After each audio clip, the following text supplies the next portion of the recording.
สวัสดีเจ้าแม่แอนนี่ชวนแซ่บแบบเนียงๆมาแหมแล้วเจ้ามาหยังวันนี้ห่างหายไปหลายวันจากคลิปก่อนเน้อเจ้าแม่แอนได้ไปเก็บเห็ดขอนมาเนาะก็บ่ฮู้ว่าจะแกงใส่หยังดีพอแกงใส่ผักละก็แกงไปแล้ววันนี้ก็จะแกงบ่ได้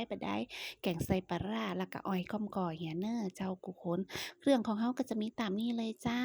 พริกหอมขาวหอมแดงจะไคร้กะปิน้ำปลาร้า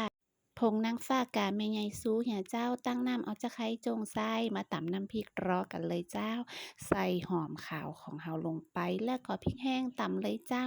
บะมีการตายตัวเนื้อเจ้าว่ากี่แกนกี่กีบเนื้อเจ้าไผมักจะได้ก็ใส่ไปจะนั้นเลยเจ้าตำให้เรียกพอประมาณหนึ่งก็เติมกะปิลงไปเลยเจ้ากูคนนี่ค่ะอาหารเหนือของเฮาก็จะใส่ทั้งกะปิใส่ทั้งปลาร้าตัวเจ้าบางเมนูก็บ่ใส่ปลาร้าเนาะ อย่างเช่นแกงอ่อมแกงแค่อย่างอี้ก็จะบ่ใส่เจ้าแต่ถ้าเป็นแกงผักแกงไม้แกงเฮ็ดอี้ขาดบ่ได้เน้อเจ้าปลาร้าเรียกแล้วเฮาก็ใส่หอมแดงของเฮาลงไปเลยเจ้า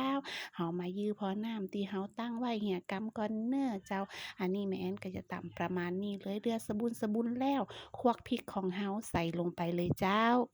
วันนี้จะแกงง่ายๆเน้อเจ้าทุกคนเพราะว่า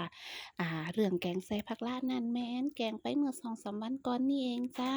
วันนี้ก็จะแกงใส่น้ำปลาร้าง่ายๆสบายๆนะเจ้าปรุงรสด้วยน้ำปลาร้าผงนางฟ้ากาแม่ใหญ่สู่ไปเลยเจ้าน้ำเดือดแห่มกามเฮาก็เอาเห็ดของเฮา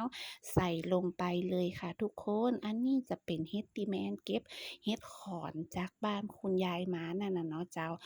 เฮ็ดไหมเจ้าหวานจวกๆบะเหนียวตัวเจ้าเฮ็ดนี่บะเหนียวเน้อเป็นเฮ็ดคอนมะม่วงนะเจ้าเก้ามันอยู่สวนปูนปลายมันอยู่บ้านเพ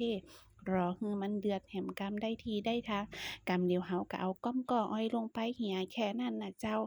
อ่ามันก็จะมีกลิ่นอายของความห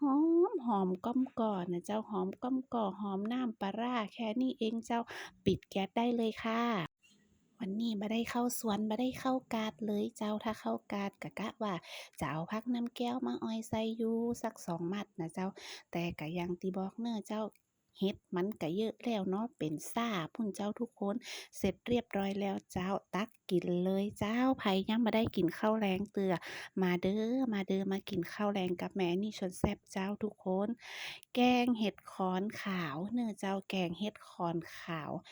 ใส่ก้อมก่อลองใส่ลองเนี่ยพอเน้อเจ้าหอมล้ำขนาดเจ้าข้าวนึ่งจ้ำมุดแถมแล้วเจ้ามาเด้อมากินข้าวแรงตัวยกันเจ้าทุกคนมักขนาดเจ้าเข้าท่าเข้าทางขนาดนักเลยวันนี้ไผติบ่ได้เป๊กได้ย้อนะเจ้ามาเอากับแก้มตังเพก็ได้นะเจ้ามาเด้อล้ำขนาดเด้อ